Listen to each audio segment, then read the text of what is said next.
E aproape ora 12 și priviți câtă lume este pe străzile din cetatea Ierusalimului.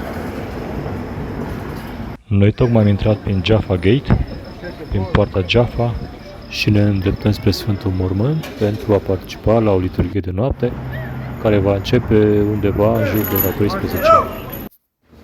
Și iată că am ajuns în curtea Sfântului Mormânt, după ce am așteptat circa un sfert de oră peste ora de deschidere, ora 12.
Ești în ceruri, sfințească-se numele Tău, vie împărăția Ta, facă-se voia Ta, precum în cer, așa și pe pământ. Pâinea noastră, cea de toate zilele, dă-ne nouă astăzi și ne iartă nouă greșelile noastre, precum și noi iertăm greșiților noștri. Și nu ne duce pe noi în ispită, ci ne izbăvește de cel rău.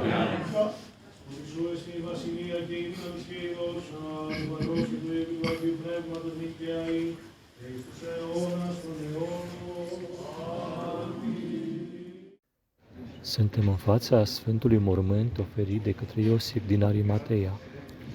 Pentru a ajunge în Sfântul Mormânt, trebuie să trecem mai întâi prin această încăpere numită Capela Îngerului, iar această lumânare arde pe piatra Îngerului.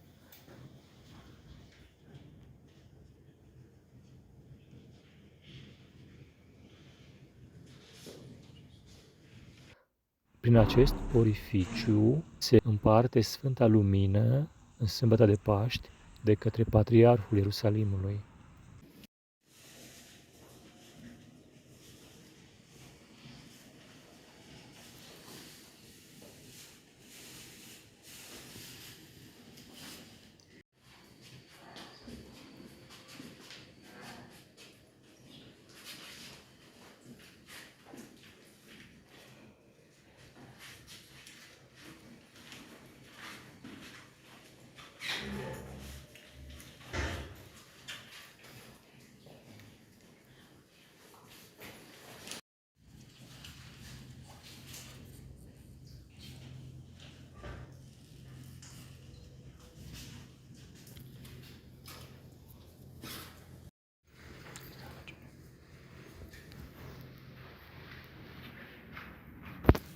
Aceasta este lespedia de piatră, dar nu cea originală pe care a fost așezat Mântuitorul.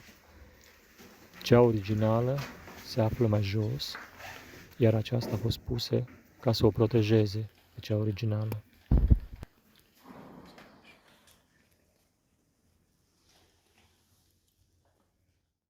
Suntem la zidul de vest, numit și zidul plângerii. Este locul cel mai sfânt pentru poporul evreu. Este un vestigiu al zidului care înconjura curtea templului. Este tot ce a mai rămas după distrugerea Ierusalimului în anii 70 de către romani, acum funcționând ca o sinagogă, femeile și bărbații având acces separat pentru a se putea ruga.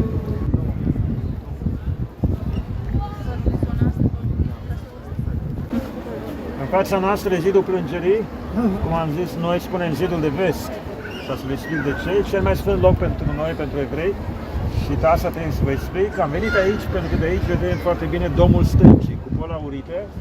Acolo a fost primul templu făcut de regele Solomon în jurul lui 950 înainte de Hristos, distrus în 586 înainte de Hristos de babilonieni, reconstruit 50 de ani mai târziu într-o formă modestă și în cele din urmă Irod cel Mare îl reconstruiește în forma măreață, frumoasă, templul unde se va ruga și Mântuitorul și care va fi distrus de romani în anul 70, când atunci începe de fapt diaspora evrească.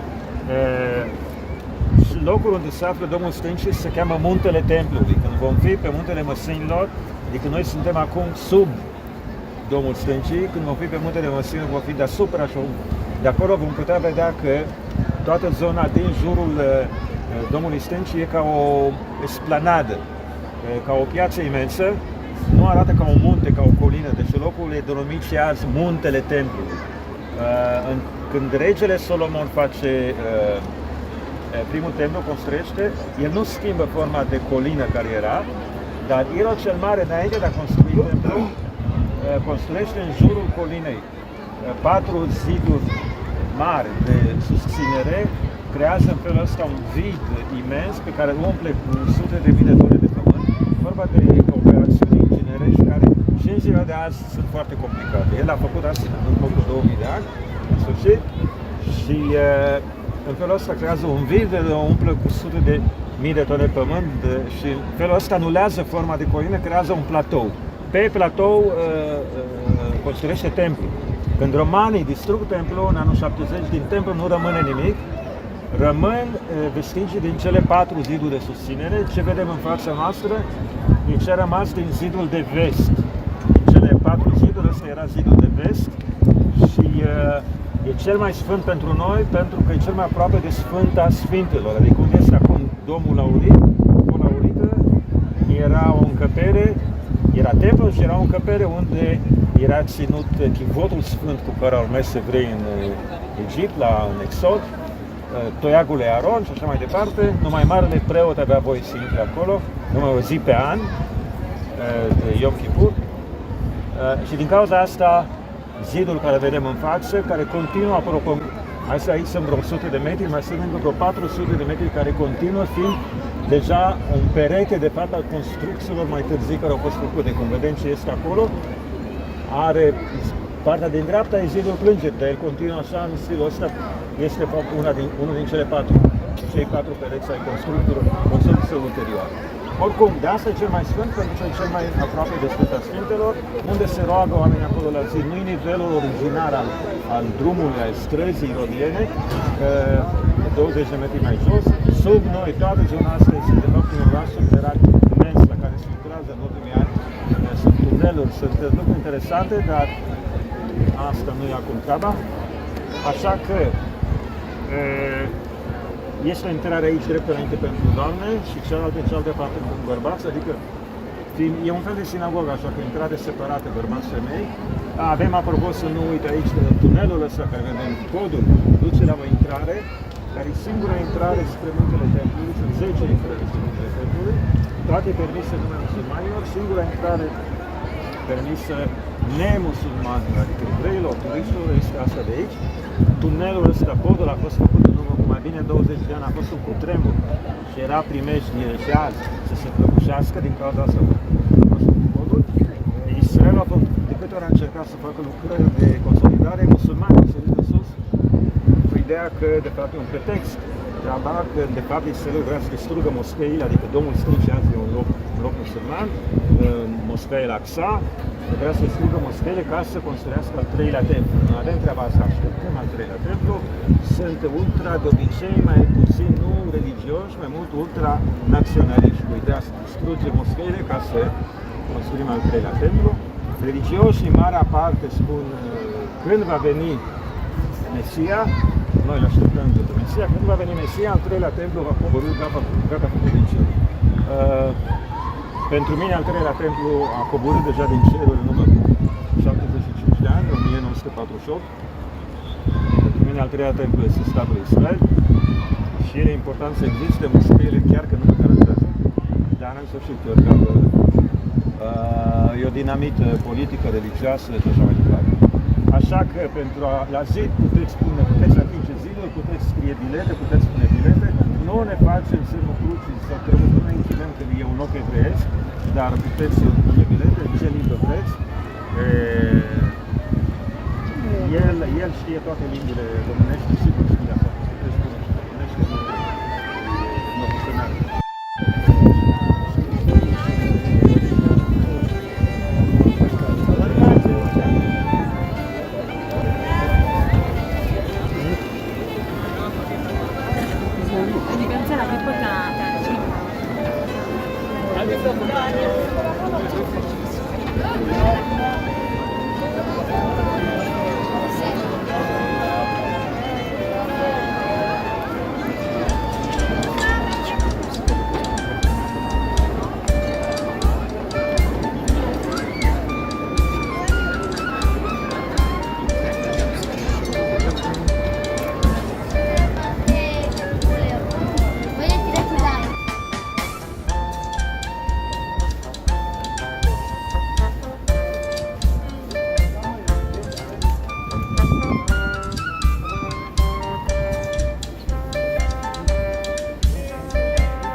You want to film half?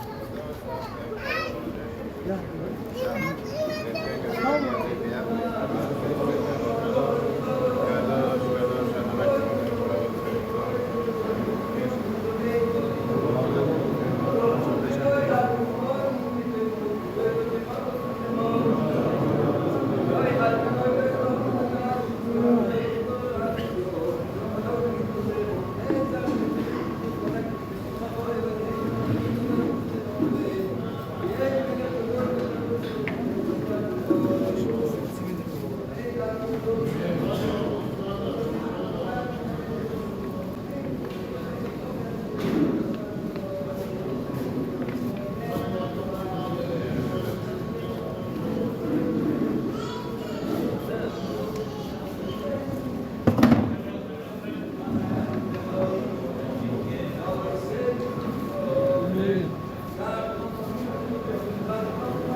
Jerusalema ikayalami nilondolose uhambe nami zungangishilana Jerusalema ikayalami nilondolose uhambe nami zungangishilana dawo yami ayikolana mbuso wami awukolana nilondolose zuhambe.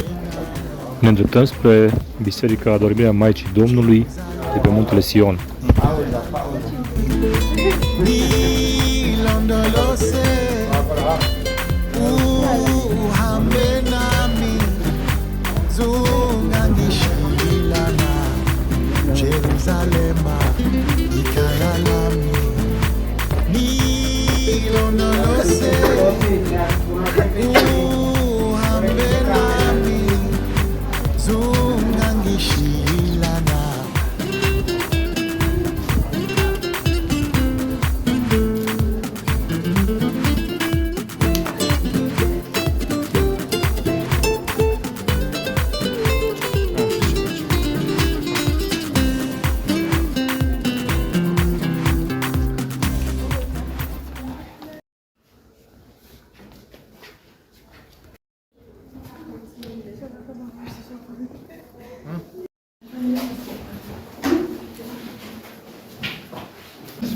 German, unde am fost noi la Biserica Nașterii și Sfântul Ioan da Iordan. Acolo Sfânt German, locul, apropo de... Sunt locul cu care se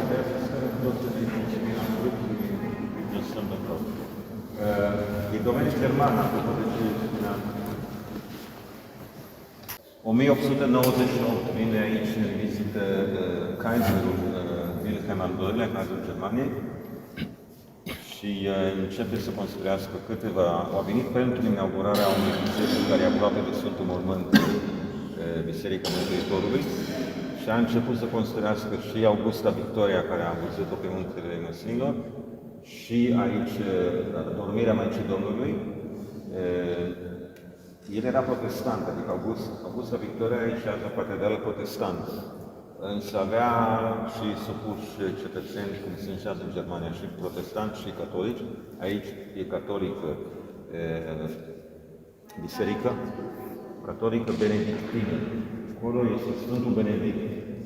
E reprezentat, e prima dată când am văzut că e Moise, oarecum reprezentat, pare cu tablele legii, dar e Sfântul Benedict, patronul bisericii, și domeniul german.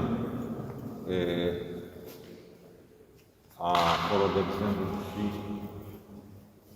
și acolo sunt sfinți germani. Este un loc unde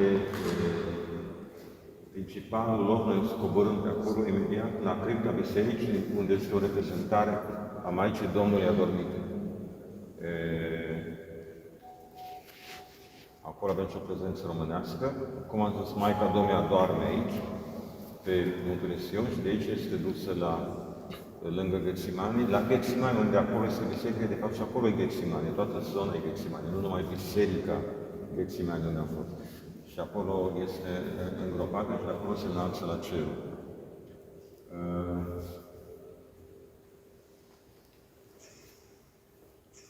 Ce să amintesc, dacă sunt lucruri care... Nu știu, cam asta este să fac aici concerte, apropo. Este un cor ierusaliminean foarte frumos, care de multe ori dă concerte aici, și a fost foarte bun, au și o orgă de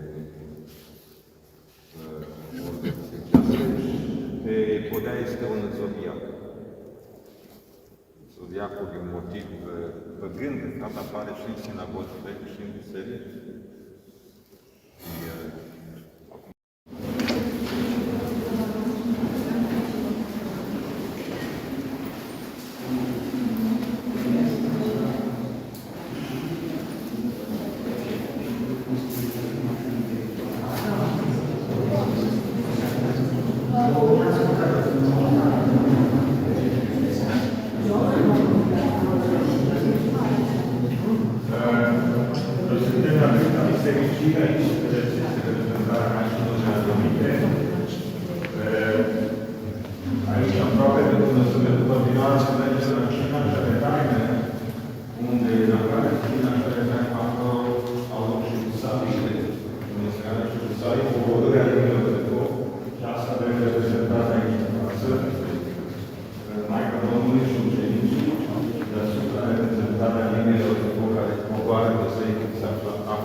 Și am menționat și la Costa Nazaret, apropo de frații Moroșanu, am spus că fiind la Nazaret în anii 70, ei au fost invitați aici, deși biserica e catolică și în toate reprezentările, picturile sunt, icoanele sunt într-un stil foarte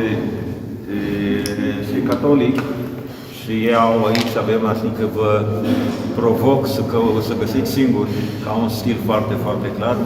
Maica Domnului adormită, reprezentată de frații Moroșanu. Să vedem cine găsește. Uitați, exact acolo, stilul e, cum să spune, inimitabil și foarte ușor de recunoscut. Și acolo, dacă ne apropiem, în partea de jos, în dreapta, scrie în franceză de Frère Moroșan, 1898-1900. 1975.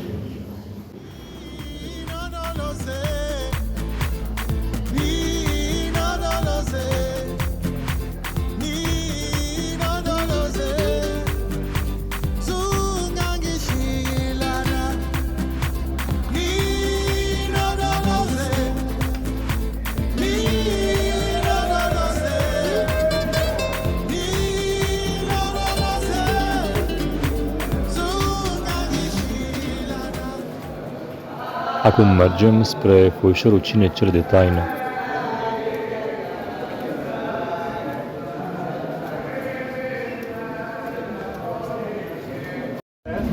În partea asta este mormântele lui David în aceeași clădire. Clădirea e cruciată. De aici se vede bine adormirea Maicii Domnului, care e făcută în stil romanesc, adică stil roman nou. În urmă cu 100 de ani am spus făcută de Wilhelm al II-lea. Haideți pe aici.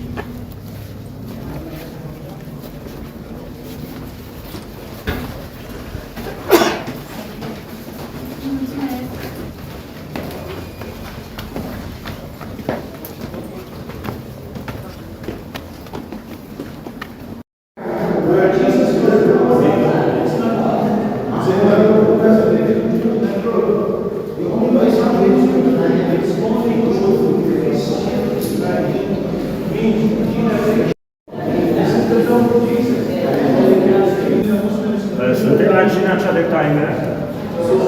Este ecou, sunt 7 grupuri, se face așa un vacat de astea.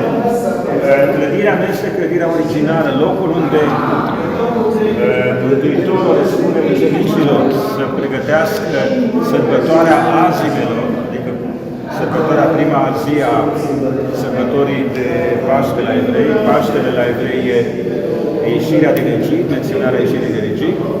În timp de o săptămână nu se mănâncă pâine rospită. Adică pentru că au trebuit să fugă repede din Egipt, nu au putut să aștepte să dospească pâinea. În timp de o săptămână noi mâncăm prima săptămână, adică săptămâna de Paște, nu mâncăm pâine obișnuită sau și curățenia înainte de Paște e făcută în așa fel încât să nu rămână nici mai mic microscopic, pălmitură microscopică de pâine, asta e. Când ucenicii întreabă pe Mântuitor unde să pregătească sărbătoarea azimilor, spune, o să vedeți un om care merge cu o carafă de apă, unde intră el, acolo să pregătiți. Clădirea care de-a cina cea de taină va fi cruzată de romani în anul 70, când distrug Ierusalimul, dar va fi distrusă de perși. 614 și ce vedem unde suntem acum este construită de cruciați. Secolul XII până în 1554 au fost aici călugări franciscani, după aia au fost izgoniți de turci, care au transformat locul într-o moschee. Vedem unde stau eu aici, asta e un mihrab, adică în orice moschee avem o nișă de genul ăsta care indică direcția de rugăciune spre Mecca, în cazul ăsta spre sud. Și arhitectura e cruciată, afară este și un minaret care a rămas de la moschee. Din 1948 încoace este administrat de Ministerul de Interne israelian, revendicat de Vatican, o poveste întreagă, însă adică, este un loc unde nu avem, nimeni nu are voie, nici evrei, nici creștini, nici musulmani, nu avem voie să facem ceremonii religioase, toți pot să viziteze. Avem acolo un reprezentare stilizată a unui măslit, pentru că de aici, de la cina cea de taină, Mântuitorul se duce la Ghețimani, la livada de măslit. Cum a spus pentru Mântuitor, cina cea de taină este ultima cină drească și prima cină creștină. Aici instituie Eucaristia, aici spune, vezi din vinul acesta este sângele meu, mâncați din pâinea aceasta e trupul meu. Și cum am spus, 5 săptămâni mai târziu, la noi este sărbătoarea săptămânilor, care e o sărbătoare a recoltei și o sărbătoare a Torei. Menționează primirea pe muntele Sinai a tablelor legii și a Torei de către Moise. Și atunci, fiind întâlniți aici, Maica Domnului și ucenicii, pogoară peste limbile de foc și de atunci pot vorbi în toate limbile Pământului pentru a propovădui creștinismul, ceea ce este astăzi sărbătoarea Rusalii. Mormântul regelui David. După în Vechiul Testament menționat mormântul regelui David în orașul lui David, care este azi un sit arheologic la sud de aici. Este acolo un loc, mormintele regilor, dar nu mormântul lui David, nu știm exact unde e mormântul lui David. Cruciații, în urmă cu aproape 900 de ani, au hotărât că aici, în mormântul regelui David, a devenit un loc sfânt și pentru evrei, și pentru creștini, și pentru musulmani. Astăzi e o sinagogă, adică echivalentul bisericii la evrei. Și o să vedem înăuntru, este un sarcofag, adică un sicriu din piatră, acoperit cu catifea. Nu încercăm să-l deschidem, David nu e acolo. Fiind o sinagogă, sunt două intrări separate, bărbați, femei. Bărbații trebuie să fim cu capul acoperit. Au cipilici acolo, cine nu mai văd cât de geam de căzut, nimeni nu mai pune șapca. Dacă aveți șapca e ok, dacă nu la cipilici, sau orice pălărie e ok. Doamnele nu trebuie, nu-i nevoie. Am să vă arăt exact cum intrăm. E un loc evreiesc, chiar ca la dreptul plângerii. Nu ne facem semnul crucii, nu ne închinăm.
Acest sfeșnic, cu 7 brațe, se numește menora și este cel mai vechi simbol al poporului evreu.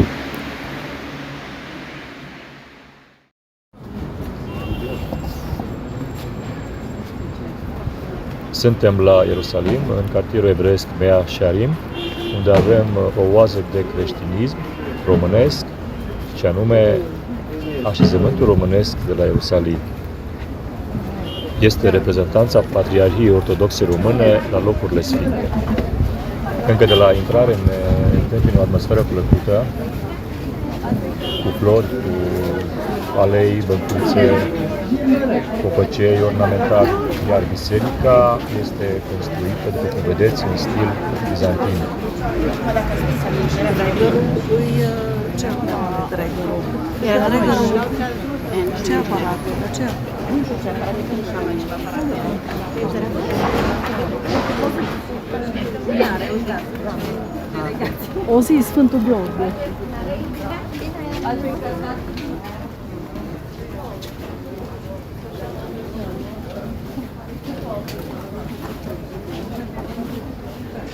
Haideți, vă rog!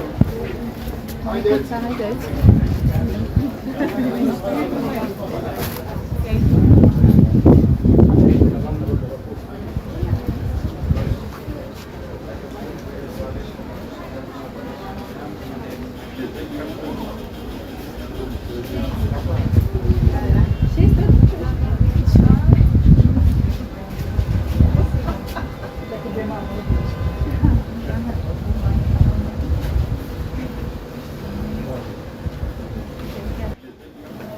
Pictura interioară este foarte frumoasă, realizată în frescă, culori vii, asemănătoare cu picturile de la mănăstirile din Moldova.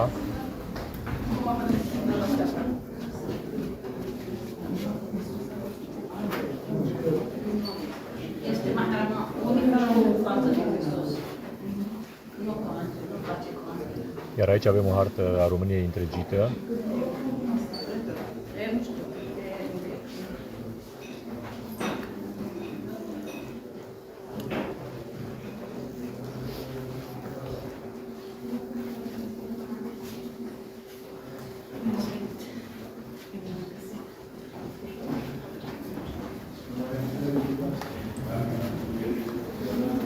Părintele Arhimandrit Teofil Anăstăsoaie îi întâmplă pe toți pelerinii care ajung aici. Dragii mei, vă spun bine ați venit la Biserica Românească din Ierusalim. Eu sunt Părintele Teofil. Am să vă spun întâi câteva cuvinte despre istoria românească aici la locurile sfinte, apoi o să facem o rugăciune de binecuvântare cu dezlegare și la final, vă rugați, vă miruiesc eu pe fiecare în parte să gândim și o iconiță în semn de binecuvântare și veți scrie pomenge sau dacă doriți la pangar, la final o să vă ajute acolo, este o măicuță care e responsabilă.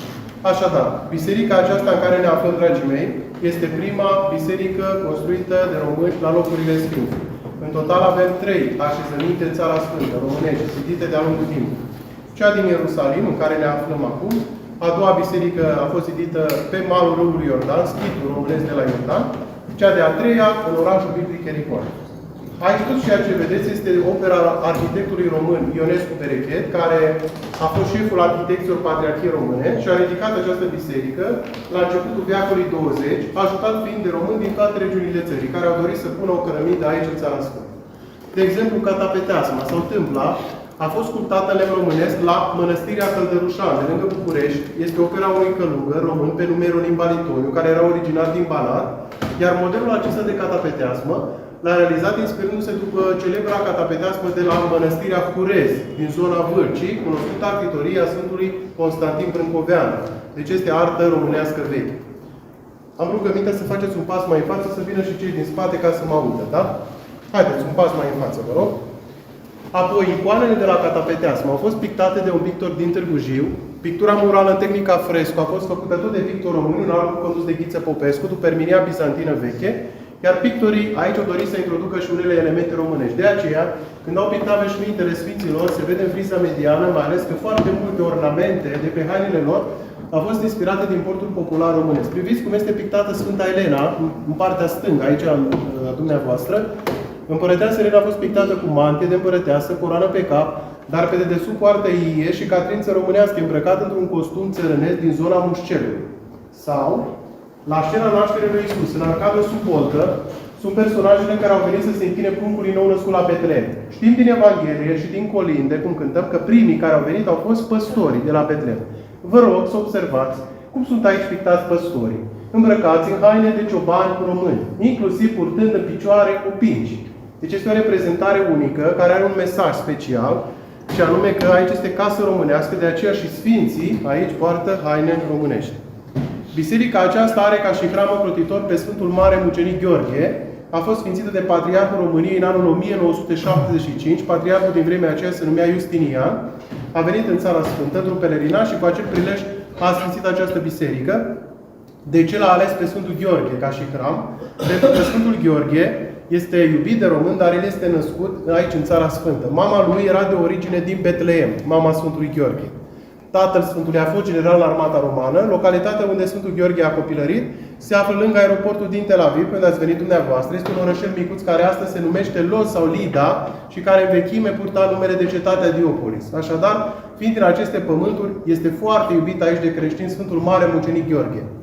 Alături de el avem însă și un sfânt român care ne ocrotește și ne este foarte drag. Sfântul Cuvios Ioan Iacob Cozevitu sau de la Neamț. Cred că ați vizitat mănăstirea din Cozeva și ați văzut Sfintele Moaște. Se păstrează acolo, dar Sfântul Ioan Iacob, trebuie să știți că a venit aici în Țara Sfântă în anul 1935, când era călugăr la mănăstirea Neamț din Moldova, era tânăr și s-a hotărât să rămână aici să se roage pentru neamul românesc. El a fost hirotonit preot la Sfântul Mormânt și apoi a primit ascultarea de egumen la schitul românesc de pe malul Iordanului. La locul botezului lui Iisus, acolo unde există această bisericuță românească, cea de-a doua ctitorie zidită de români în Țara Sfântă, unde a slujit Sfântul Ioan Iacob între anii 1947 și 1952. Din păcate însă, pe Valea Iordanului și în zona respectivă a fost un război, în anul 1967, cunoscut în istorie cu numele Războiul de 6 zile, între armata israeliană și o coaliție a țărilor arabe conduse de Iordania. În vremea acestui conflict armat, bisericile și mănăstirile care se găseau pe Valea Iordanului au avut de suferit. Au fost bombardate, călugării au fost alungați de acolo și zona a fost închisă de armată. Inclusiv schitul nostru românesc a avut de suferit în acea perioadă. Părinții au plecat și schitul a fost bombardat. Când au plecat de acolo, călugării noștri au încercat să salveze și o parte din obiectele sfinte care erau în interiorul bisericii, între care au reușit să scoată icoana Maicii Domnului Acționiță, pe care au adus-o aici în Ierusalim și o avem la noi în biserică, o să puteți închina și dumneavoastră. Este așezată acum în spate, în pridvor, după ușile de lemn în partea dreaptă. Este icoana mare, aceea din argint, care este împodobită în baldachin, a stat la râul Iordan și la ea se ruga Sfântul Ioan Iacob. O să vă închinați și dumneavoastră la final, o să treceți prin fața ei.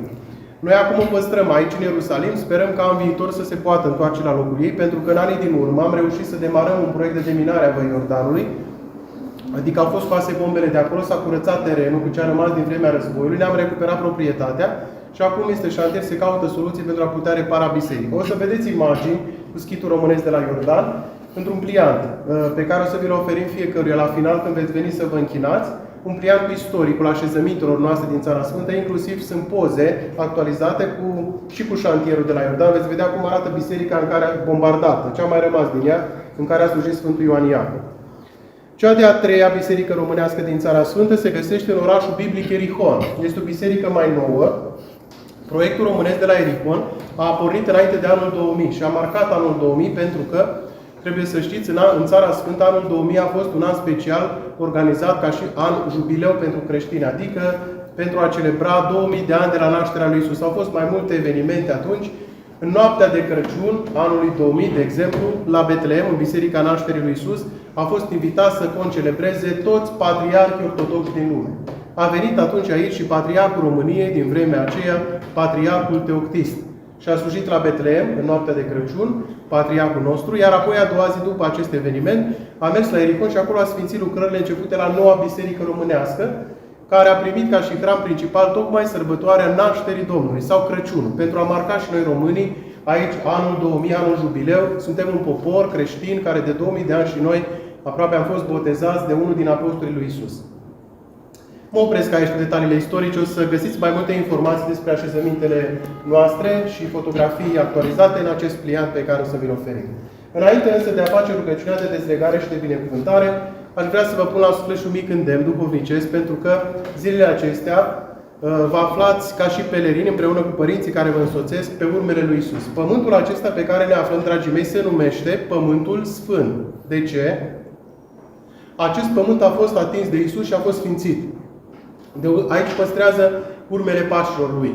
Este pământul unde s-a scris Biblia, pământul unde Mântuitorul s-a întrupat ca Fiul lui Dumnezeu, aici a predicat, a făcut minuni, aici a plâns și s-a rugat, a pătimit în Ierusalim, a fost omorât și aici a înviat. Tot în Ierusalim este și locul unde s-a întemeiat pentru prima dată biserica creștină, la Ierusalim, când s-a pogorât Duhul Sfânt. Așadar, aveți ocazia să vedeți cele mai importante locuri biblice.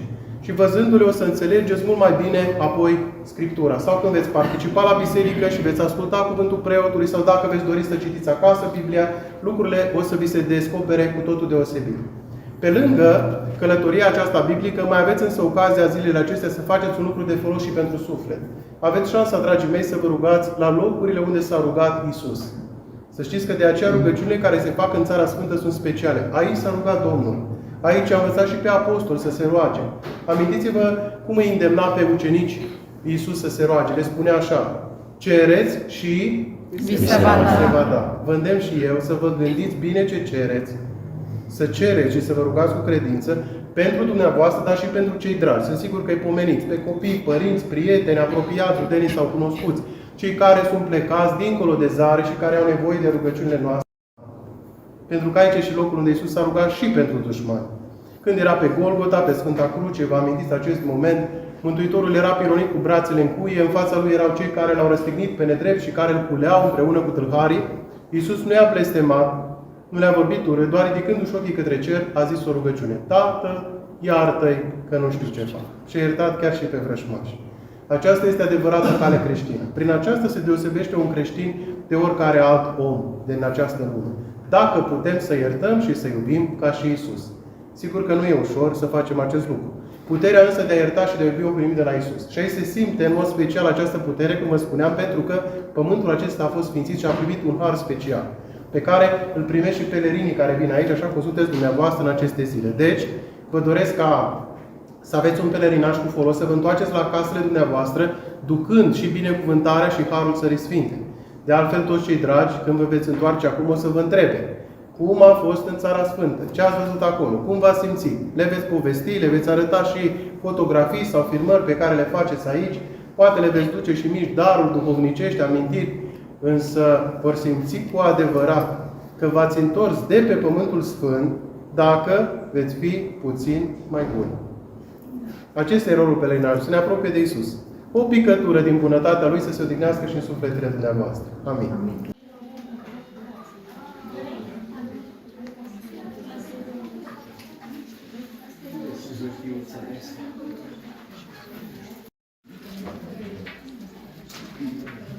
Doamnă, te rog frumos, vă răzere ca la scaun. Nu acolo, este în răzere că tot e scaunul, e tot să scrie. Bine, am pe fereastră.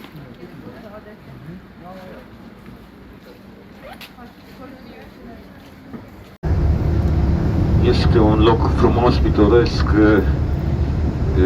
în care înseamnă izvorul viei. Ain e ochi înseamnă și cu sensul de izvor. Kerem e vie. Izvorul vie în care vedem în față un complex mare, este centru medical Adasa, în care este și la Adasa Muntele Scopus, cel mai mare centru medical din Orientul Mijlociu. E un fel de orășel. Să vedem în față.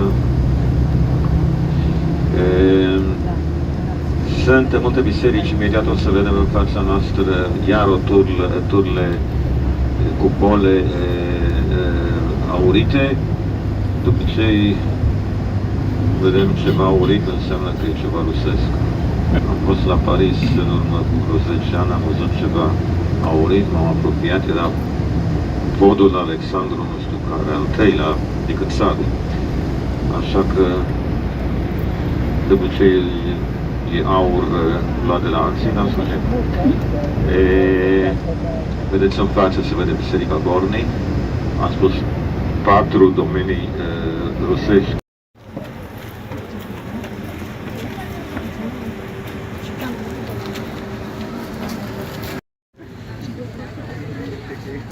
Ne îndreptăm spre mănăstirea franciscană de aici din Ein Carem, unde o să găsim biserica nașterii Sfântului Ioan Botezătorul.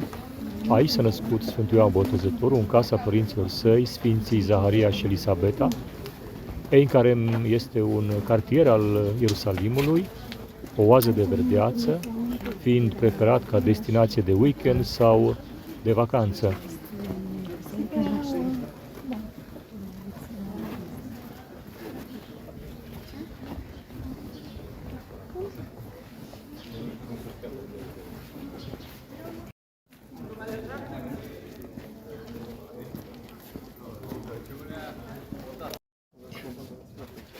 eu aici, adică noi suntem la Biserica Nașterii Sfântului Ioan Botezătorul, o să intrăm imediat în biserică și acolo coborâm puțin și este grota unde s-a născut Sfântul Ioan.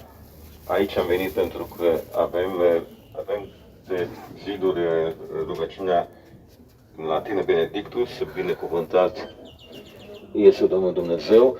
Aici avem românește și de asta am venit aici. Ioan Botezătorul, tatăl Ioan Botezătorul era, adică părinții erau Zaharia și Elisabeta. Zaharia era preot la Marele Templu, adică locuind de aici, asta înseamnă 6 km de Marele Templu. Și el nu se ducea în fiecare zi, avea ture de o săptămână, se ducea o săptămână, se ducea și după o săptămână acasă, ceva în genul ăsta. Și e important să știm, adică dacă știm că Zaharia era preot la Marele Templu, înseamnă că era un om bogat. Preoții la Marele Templu erau pătura cea mai de sus a societății evreiești atunci și e bine de știut că noi știm că Sfântul Ioan, când își începe activitatea profetică, hălăduiește prin munți văi îmbrăcat în temirce și mâncând temirce, dar el era fiul unui om bogat. El, dacă vrea, putea să trăiască bine mersi în huzur, dar a avut o menire pentru care a plătit cu viață. Știm că, adică, avem aici o paralelă cu Vechiul Testament, așa cum când îngerii îi spun lui Avram și lui Sara că vor avea un copil la bătrânețe, Avram avusese de la avea deja pe Ismail. Primul copil al lui Avram este Ismail, care, cum știm, Sara era starpă și atunci ea îi spune lui Avram, du-te și fă un copil cu roba egipteană Agar. Și în continuare, când Agar devine prea fudulă că i-a dat un copil, i-a făcut un copil lui Avram, o calcă pe Sara pe bătături și Sara îl pune la cale pe Avram să izgonească pe Agar și pe Ismail în deșert. Și când sunt bătrâni, le apar îngerii și le spun că vor avea un copil la bătrânețele lui Avram și Sara. Și Sara nu crede, râde. Și din cauza asta numele copilului va fi Isaac, în ebraică Itzhak, care vine de la tzhok, care înseamnă râs. Și ceva asemănător este aici, adică Zaharia este la templu, slujește la altar, îi apare îngerul care îi spune că vor avea la bătrânețe el și Elisabeta un copil. Și Zaharia nu crede și din cauza asta e pedepsit să-și piardă graiul, iese de la altar, se vede, oamenii văd că e marcat, că a avut o viziune, a văzut ceva și face semne, nu poate vorbi în sfârșit. Și în cele din urmă, când se naște copilul și la 8 zile se face tăierea împrejur, întâi îl întreabă adică, ce nume vrea să dea copilului. Și el scrie întâi pe o tabliță, că nu poate vorbi, scrie Iohanan, adică echivalentul Ioan în ebraică este Iohanan, care înseamnă darul lui Dumnezeu. Scrie și după aceea își recapătă și graiul și atunci de bucurie spune binecuvântarea care o vedem aici. Binecuvântat este Domnul Dumnezeului Israel, că a cercetat și a făcut răscumpărare pe poporul său. Este donată de ca și la Bună Vestire, între prezentarea Bunei Vestiri la Nazaret, de Părintele David Cristavu, care face și el grupul Întâlnesc cu Dumnezeu. Așa că de asta am venit aici, pentru biserica unde o să intrăm. Este catolică, franciscană, cu amprentă spaniolă de vreo nu știu câți ani în renovare, decât se poate intra, dar sunt schele. N-am mai fost de 2 luni, dar nu cred că de atunci până acum au terminat. Și au scos, aveau tablouri frumoase din școala Ribaleta, o școală spaniolă celebră, dar acum totul e așa, în sfârșit, amprentă maură, cu mozaicuri în stil maur, dacă l-au pus înapoi. Noi acolo o să intrăm și coborâm la grota unde locuia, unde are loc nașterea. Aici ne putem întreba, întrebarea apare dacă era un om bogat, de ce stătea într-o grotă. Habar n-am. Avea o casă și sus, este Biserica Vizitei sus. și avea casă aici. În orice caz, nașterea are loc în grota unde o să coborâm acum.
Aici este întâlnirea dintre Maica Domnului și Sfânta Elisabeta, Maica Domnului venind să vină de la vin să o viziteze pe verișoara Elisabeta de la Nazaret, amândouă având în pântec pe Sfântul Ioan și pe Mântuitor.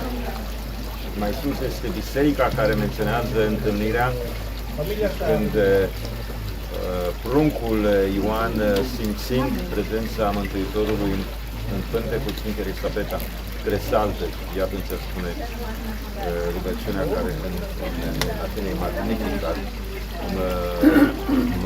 Magnificat fiind măreț, ești tu, Doamne, în genul ăsta. Și aici era atunci un sat, izvorul, în mod firesc, locul unde oamenii nu numai vin să aducă apă, veneau să ia apă, nu numai să socializeze, și aici se întâlnesc.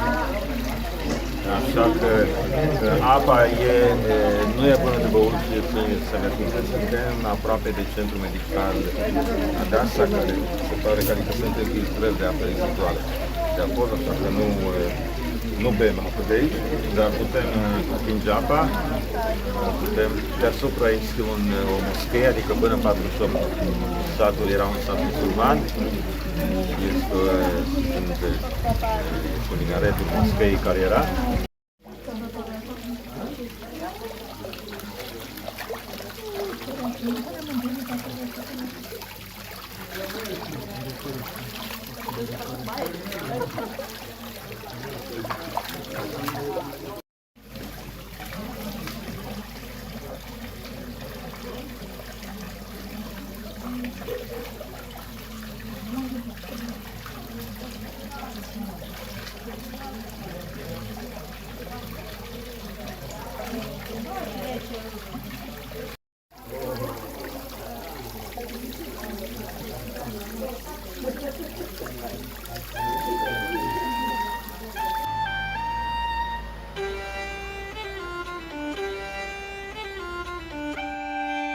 Cele 7 zile au trecut.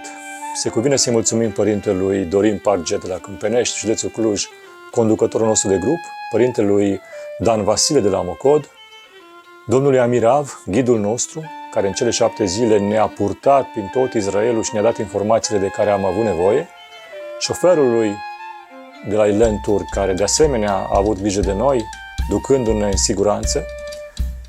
Și dacă v-a plăcut, dați un like, abonați-vă dacă nu ați făcut-o și Doamne ajută tuturor!